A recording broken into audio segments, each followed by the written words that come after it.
பருத்தி வீரன் பண்ணும்போது தான் சசி எனக்கு தெரியும்.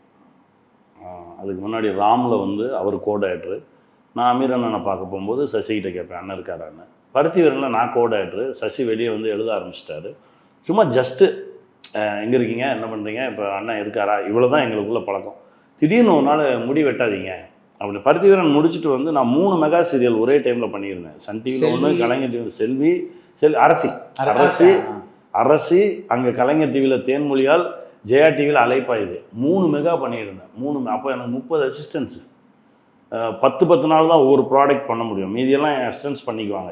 இவ்வளவு பரபரப்பாக ஒரு மாதத்துக்கு ஒரு நாள் கூட ஓய்வு இல்லாத ஒரு நேரத்தில் சசி வந்து சொல்கிறாரு, எனக்கு ஒரு 40 நாள் தேதி வேணும், சுப்பிரமணியபுரம்னு ஒரு படம் எடுக்க போகிறோம் அப்படின்றாரு. நான் அப்படியே அவனையே பார்க்குறேன். எத்தனையோ நாள் அலைஞ்சிருக்கோம், நடிக்க வாய்ப்பு கேட்டு அலைஞ்சிருக்கோம், கிடைக்கல.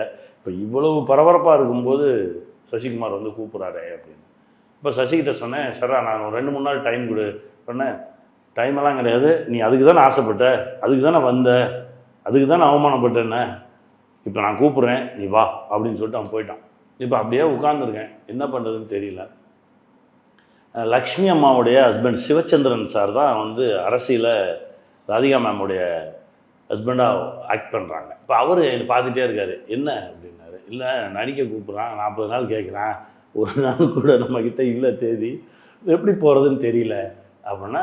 இரவு 9 மணி இருக்கும். அந்த மாதிரி கனி எங்கே இருக்கீங்க அப்படின்னா, நான் இப்போ தான் எடிட்டிங் போயிட்டு வந்துட்டு அம்மா பேசணும் நாங்கள். ஏன்னா லக்ஷ்மி அம்மாவும் எஸ்பிபி சாரும் ஆக்ட் பண்ண ஒரு ப்ராஜெக்டில் நான் கோஆர்டினேட்டராக ஒர்க் பண்ணேன்.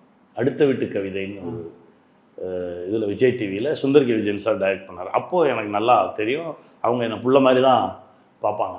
சமுத்திரம்னு கூப்பிடுவாங்க. எங்கள் அம்மாவுக்கு அப்புறம் என்னை சமுத்திரம்னு கூப்பிட்ட அம்மா அவங்க தான். இப்போ சமுத்திரம் என்ன ஏதோ நடிக்க வாய்ப்பு வந்திருக்காங்க. ஆமாம்மா, அந்த மாதிரி சசிகுமார்னு படம் எடுத்துகிட்டு வாரா, எடுத்துகிட்டு வரமா, பெரிய குடும்பத்து பிள்ளை தான், பணம்லாம் இருக்குது, எடுத்துருவான்.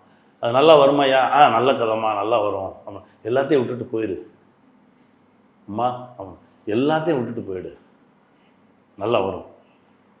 இது கிடைக்காதியா, சரின்னு ஒத்துக்கோ அப்படின்னு சொல்லிட்டு அம்மா வச்சுட்டாங்க. இப்போ அடுத்த நாள் காலையில் நேராக ராதிகா மேம்கிட்ட போகிறேன். மேம் இந்த மாதிரி நான் ஷூட்டிங் போகிறேன், இதை இவங்க பார்த்துங்க, இல்லை நீங்கள் முடிச்சுட்டு வாங்க. இல்லை மேம் நான் இது அப்படியே, ஏன்னா இங்கே ஒன்று இருக்குது அப்படின்னு தெரிஞ்சால் நான் அரைகுறையாக தான் வேலை பார்ப்பேன், எனக்கு எதுவுமே இல்லை அப்படின்னு சொல்லிட்டு நான் போனால் தான் ஒர்க் பண்ண முடியும்னு சொல்லி இந்த அசோசியேட்டு அந்த அசோசியேட் அந்த 3 அசோசியேட்ஸ்கிட்டையும் ப்ராஜெக்டை கொடுத்துட்டு ஒரு மணி நேரத்தில் திரும்ப ஜீரோலேருந்து ஆரம்பிக்கிறேன். உன் கேரக்டர் என்ன பண்ணாங்க, கொண்டுட்டாங்களா? யார் அந்த சீரியல்ல? நான் தானே டைரக்டர். நான் ஆக்ட் பண்ணல, நான் டைரக்டர். நான் டைரக்டர், நான் நாட் ஆக்டர். 3 மெகாவுக்கும் நான் தான் டைரக்டர். அப்போ என்னுடைய 3 அசோசியேட் டைரக்டர்கிட்டையும் இந்த ப்ராஜெக்ட் அப்படியே ஹேண்ட் ஓவர் பண்ணிவிட்டு, எப்போ எந்த பிரச்சனைனாலும் என்னை கூப்பிடுங்க, நான் இருக்கேன் அப்படின்னு சொல்லிட்டு. நீங்கள் ஆக்ட் பண்ண மெகா சீரியல் என்ன? நான் மெகாஸில் ஆக்ட் பண்ணல. ஓகே, நான் எதுவுமே ஆக்ட் பண்ணல.